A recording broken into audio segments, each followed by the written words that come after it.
अस्सलाम वालेकुम दोस्तों, तकरीर को जो है पूरा सुनिएगा।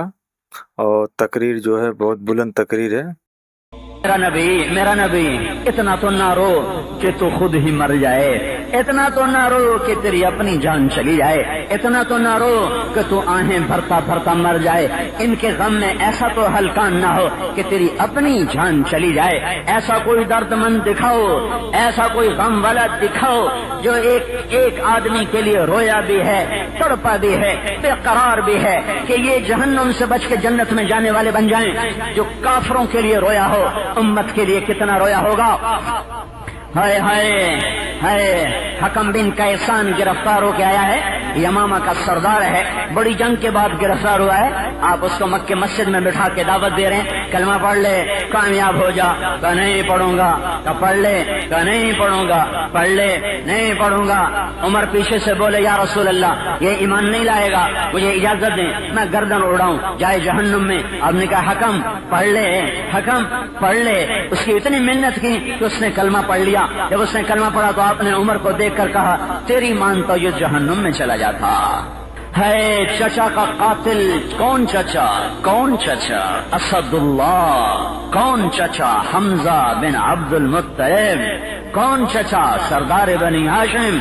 कौन चचा जिसके ईमान लाने पर इस्लाम को इज्जत मिली और हरम में पहली नमाज पढ़ी गई?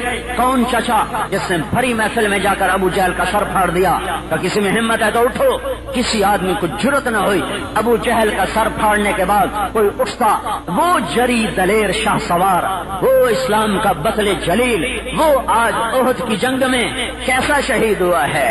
आए है क्या है।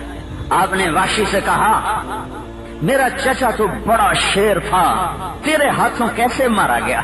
वो कहने लगा, या रसूल अल्लाह, हमजा को तो मैं सोते में भी वार नहीं, इतना उसका रोब था। मुझे तो ये कहा गया था, अली, हमजा, मोहम्मद सल्लल्लाहु अलैहि वसल्लम रज़ियल्लाहु अन्हुमा, इनमें से कोई एक कत्ल कर दे आजाद।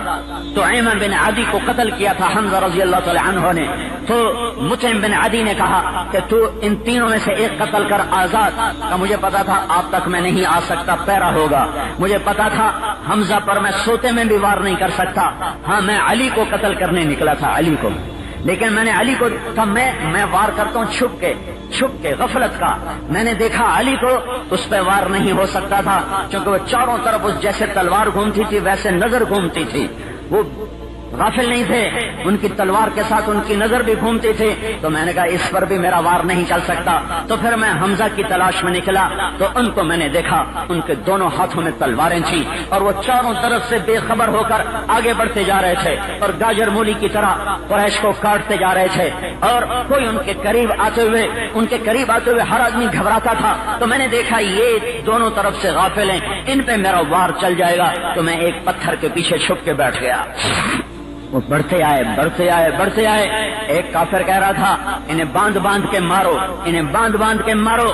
तो वो उन्होंने कहा, मेरी तरफ आ खतना करने वाली के बेटे, मैं तुम्हें बताता हूँ कैसे बांध के मारना है। वो पीछे हटा या आगे बढ़े। जब ये आगे बढ़े तो मेरी जद में आए, लेकिन मेरा बर्छा उठाने से पहले इतनी तेजी से तलवार का वार किया तो उसकी गर्दन उड़ के हो गई, और ऐसे तेजी से तलवार उसकी गर्दन के पार हो गई, यूं लगा जैसे तलवार के ऊपर खून का कोई निशान ही नहीं, लेकिन वो मेरी जद में आ गए। मैंने बर्छे को उठाया और निशाना लगा के मारा, तो उनके आंतों को चीरता हुआ, कलेजे को चीरता हुआ पार निकल गया। तो उन्होंने मुझे मुड़ के यूं देखा, तो मुझे लगा मेरी जान निकल जाएगी। मेरे पर ऐसा रोग तारी हुआ, लेकिन उसके साथ उनको खून की उल्टी आई और वो गिरे और अवा हमारा की आवाजें आई। तो मैं वहां से भाग गया। मुझे पता था मेरा बर्छा वो ऐसे नहीं जाता।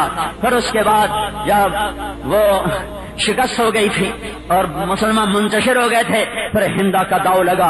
वो आई और उसने आके नाक काट दिया, कान काट दिए, सीना चीर दिया, कलेजा निकाल के चबाया। फिर चबाया नहीं गया, फेंक दिया। सुभान अल्लाह, वाह वाह। अल्लाह के नबी को बताएगा, या रसूल अल्लाह, हिंदा ने हमजा का कलेजा चबाया। क्या कहा? उस बदन पे जहन्नुम हराम है जिसके अंदर हमजा के जिस्म का कुछ हिस्सा चला गया। ये सबब है हिंदा के ईमान लाने का। वो हिंदा जो पूरे जोबन परती कुफ्र में, उहद में, नहनो बना तो तारिकी, نمشی علی النمارق والمسک فی المفارق والدر فی المخالق ان تقبلوا نعانق اور تدبروا نفارق فراق غیر غامق. یہ شعر پڑھ پڑھ کے کفار کو ترغیب دے رہی تھی، حملے کرو. وہی ہندا ہے جس نے کلیجہ چبایا، اس کی الٹی اس کو سیدھی پڑ گئی، اس کی الٹی اس کو سیدھی پڑ گئی، اس کے اندر میں کلیجے کا ایک ٹکڑا گیا، یہی ٹکڑا ایمان کا سبب بنا. میرے نبی نے فرمایا جس پیٹ میں حمزہ کے جسم کا کچھ حصہ چلا گیا اس پہ آگ حرام ہے جہنم کی. مکہ میں ایمان لائیں اور کافرات سے نکل کر صحابیات کا مقام پایا ہے.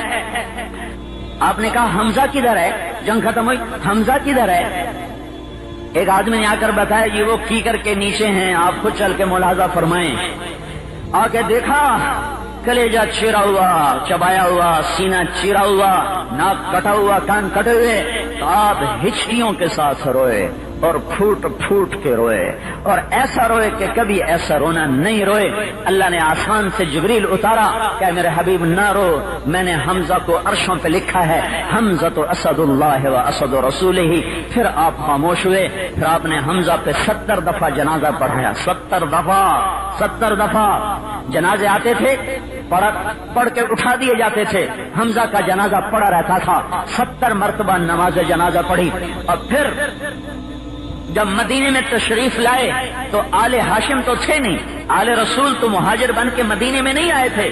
حمزہ تھے، علی تھے، عقیل تھے، بس سارا خاندان تو مکے میں تھا.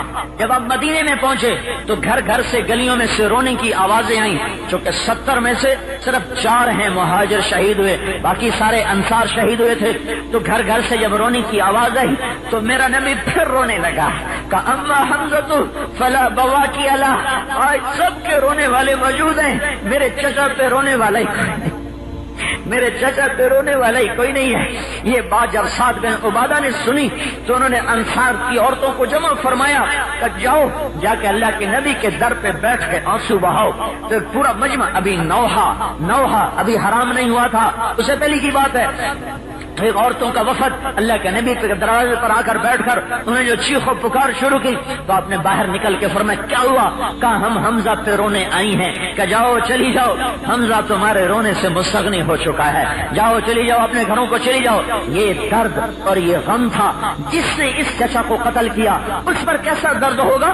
جب مکہ فتح ہوا تو آپ نے کہا جہاں وحشی ملے قتل کر دیا جائے، جہاں وحشی ملے قتل کر دیا جائے. وحشی بھاگ کے طائف چلا گیا. اب جان کے لالے پڑ گئے. کسی نے کہا کلمہ پڑھ لے، جو کلمہ پڑھے اسے کچھ نہیں کہتے ہیں، جو کلمہ پڑھے اسے کچھ نہیں کہتے ہیں. تو وحشی طائف سے چلا، منہ ایسے چھپایا ہوا، صرف آنکھیں نظر آ رہی کہ کوئی پہچان کے مجھے قتل نہ کرے. اور مسجد نبوی میں داخل ہوا ہے. اللہ کے نبی یوں بیٹھے ہوئے تھے، نیچے گردن کر کے کسی سوچ میں تھے. تو سامنے آ کر یوں سے نقاب کو یوں ہٹایا کہ اشہد ان لا الہ الا اللہ و اشہد انک رسول اللہ. تو ایک دم آپ یوں اٹھے، آپ نے نہیں پہچانا. کیوں ہوئے؟ یہاں کیوں ہوئے؟ تو صحابہ ایک دم کھڑے ہوئے کہ یا رسول اللہ، واش واش، ٹھک ٹھک ٹھک ٹھک، تلواریں نیام سے نکلنے کی آوازیں. ہر ایک کی تمنا کہ میں قتل میں سبقت کروں. تو آپ نے کہا دعوہ، پیچھے ہٹ جاؤ. اسلام رجل واحد احب الیہ من قتل 1000 کافر. ایک آدمی کا کلمہ پڑھ لینا مجھے 1000 کافروں کو قتل کرنے سے زیادہ محبوب ہے. پھر آپ نے انگلی کا اشارہ کیا، وحشین انت، تو وحشی ہے؟ میں وحشی. بیٹھو، سامنے بیٹھا. پھر آپ نے کہا میرا چچا تو شیروں جیسا شیر تھا، تیرے ہاتھوں وہ مارا کیسے گیا؟ پھر اس نے یہ سارا قصہ سنایا. جب یہ قصہ سنا 7 سال ہو چکے اس واقعے کو، 7 سال، تو آپ کی آنکھوں میں پھر آنسو رواں ہو گئے، پھر آپ کی داڑھی آنسوں سے تر ہو گئی. پھر آپ نے کہا ویحک غیب عنی وجہک، ویسی میرے سامنے نہ بیٹھا کر، میرے چچا کا غم تازہ ہو جاتا ہے. میرے سامنے نہ بیٹھا کر، جس کو دیکھنا بھی گوارا نہ تھا اس کو بھی جنت کا وارث بنا دیا. یہ وہ نبی ہے، یہ وہ رسول ہے جس نے پتھر کھائے دعا دی، جس نے دکھ جھیلے دعا دی. ماشاء اللہ دوستو، مولانا صاحب نے کیا بلند تقریر کہا ہے. حضرت حمزہ رضی اللہ تعالیٰ عنہ کی شہادت کا واقعہ ہے.